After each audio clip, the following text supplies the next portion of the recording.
Hello everyone, I'm Dr. Yaish, I'm from Ichilov Hospital in Tel Aviv, and I will talk about pro-completion of thyroidectomy in this patient. First, I might say that I thought at the beginning that it is a very challenging part, and it is not necessarily what I would prefer to do to the patient in the real practice.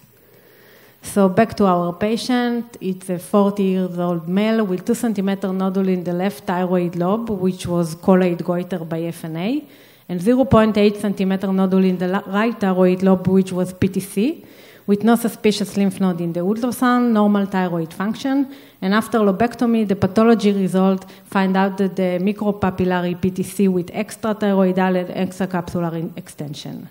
So we can conclude that this patient is stage 1, T3, N0, M0.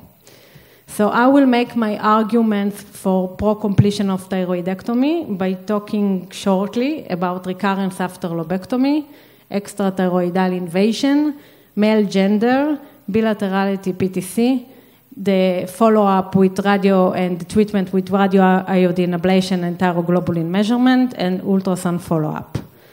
So if we look at the NCC guidelines from 2014, for patients with PTC FNA positive, if there is a preoperative bilateral nodularity, the selected surgery should be from the beginning total thyroidectomy. And they emphasize that the majority of the panel would recommend total thyroidectomy anyway for biopsy proven to be PTC, but they emphasize that in most of the cases, the size of the PTC should be above 0.5 centimeter. We know that over 70% of the patients with micro-PTC nowadays are undergoing total thyroidectomy, but the trend is more towards doing lobectomy, also in our institution. So recurrence after lobectomy, we know that the appropriate extent of thyroid resection, lobectomy versus total thyroidectomy is very controversial, but most of the studies did not find out that there is a significant differences between mortality or distant metastasis between the two groups. And in most clinical settings nowadays, the decision about the extent of the thyroidectomy should be individualized and done in consultation with the patient. Patient treated at the Mayo Clinic for low-risk PTC had no improvement in survival rates after doing total thyroidectomy, but after follow-up 20 years later, the local recurrence rates and the nodal metastasis after lobectomy were significantly higher. Some centers report that the patient treated with lobectomy alone have an overall survival rate of more than 30%. But in properly selected patients, we see that the lobectomy alone recurrence rate may be as low as 4%. We know that the recurrence rates are 2 times higher with locally invasive tumors.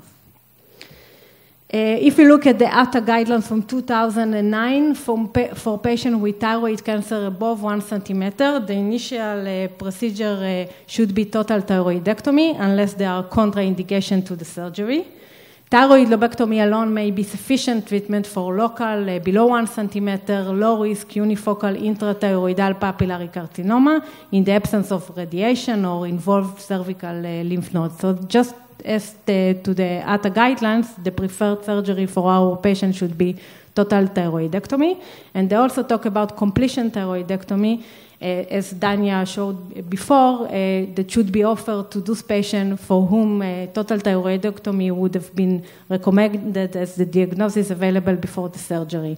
And this includes all the patients with thyroid cancer except the ones with small micropapillary below 1 centimeter, unifocal intrathyroidal, node-negative, low-risk patient.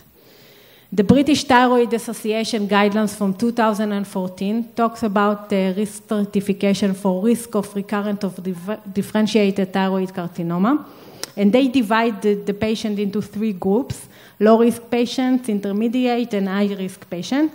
And we can see that our patient belongs to the intermediate risk patient as he has a microscopic invasion of the tumor into the perithyroidal soft tissue, T3 at initial surgery.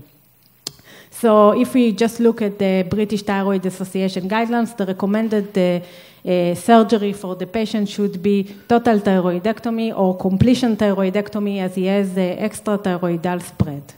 They also talk about risk factor for future recurrence and lymph node metastasis in patients with micropapillary thyroid carcinoma.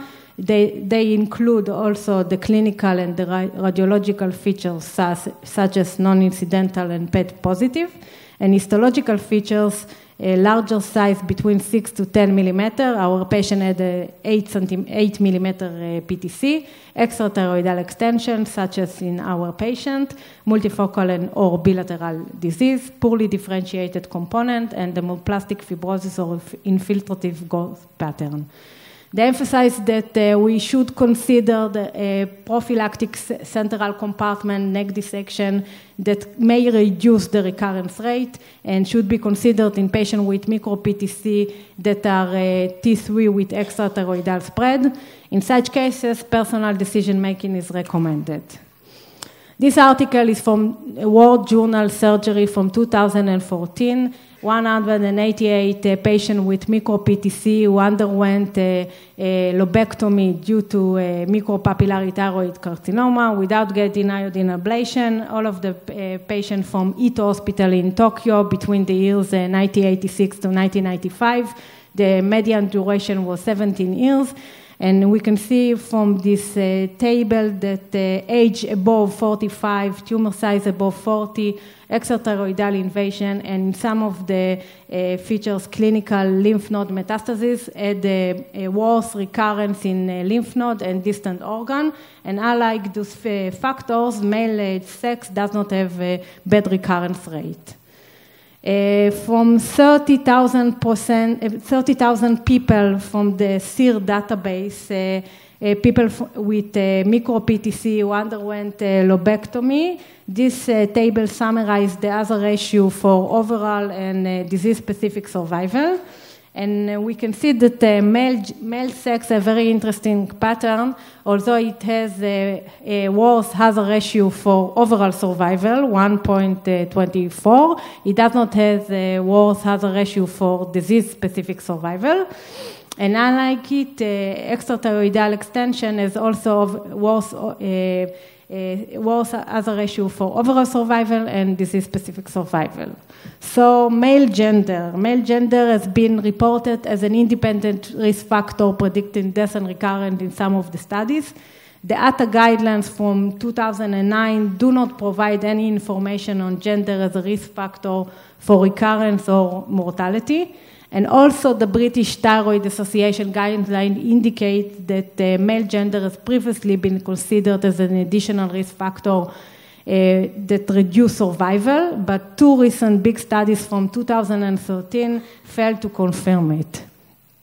Bilaterality PTC, we know today is that foci of micro-PTC are very common, and we may find them in up to 85% of the patient.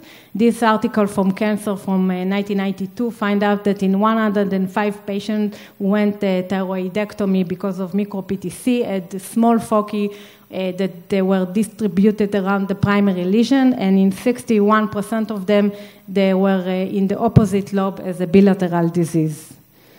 The NIH published a question that deal with if size matter for contralateral papillary thyroid carcinoma, and we can see from this table that the presence of contralateral disease is not influenced by the size of the tumor if it's below or above 1 centimeter. After total thyroidectomy among 592 patients with PTC, 13% of the patients had bilateral PTC, and bilaterality was more commonly found in patients with extrathyroidal extension, advanced stage, and at least one multifocal lobe. There was no significant correlation between bilaterality and gender, age, and tumor size. This one is also a retrospective review of 79 patients with well-differentiated thyroid carcinoma from 2001 to 2010 that underwent planned completion thyroidectomy. The completion in 64 patients was recommended because of T3 or aggressive histology, and in 15 patients were given an option to surveillance, but ultimately decided to go on the surgery. The results found out that the rate of contralateral tumor was similar between the two groups. It was quite high, around 30%, and contralateral cancer were micropapillary in 90% of the patients, 10 of whom had multifocal disease. We know that the option to give radioiodine ablation of the thyroid bed remnant and as a treatment for metastatic diseases facilitated by resection as much thyroid tissue as possible, and it's very complicated or challenging to do so in patients that went only a lobectomy. We also know that the follow-up after patient who underwent lobectomy, it's complicated because the specificity of the measurement of serum thyroglobulin is facilitated by removal of nearly all normal thyroid tissue. Also, the ultrasound after lobectomy may find non-specific abnormality in the remaining contralateral lobe that may be a source of concern also to the clinician and to the patient and may lead to more testing and sometimes additional surgery. So the pitfall of the most of the studies that are reviewed, that there are few prospective trials, all trials, short follow-up duration. There were differences in evaluation of disease over the years by more sophisticated ultrasound and the thyroglobulin measurement and the radioiodine treatment. So what can we do? It's a proposal to do a prospective trial that compared the impact of either EMI or total thyroidectomy with or without radioiodine ablation on recurrent survivals in low-risk patients. Thank you.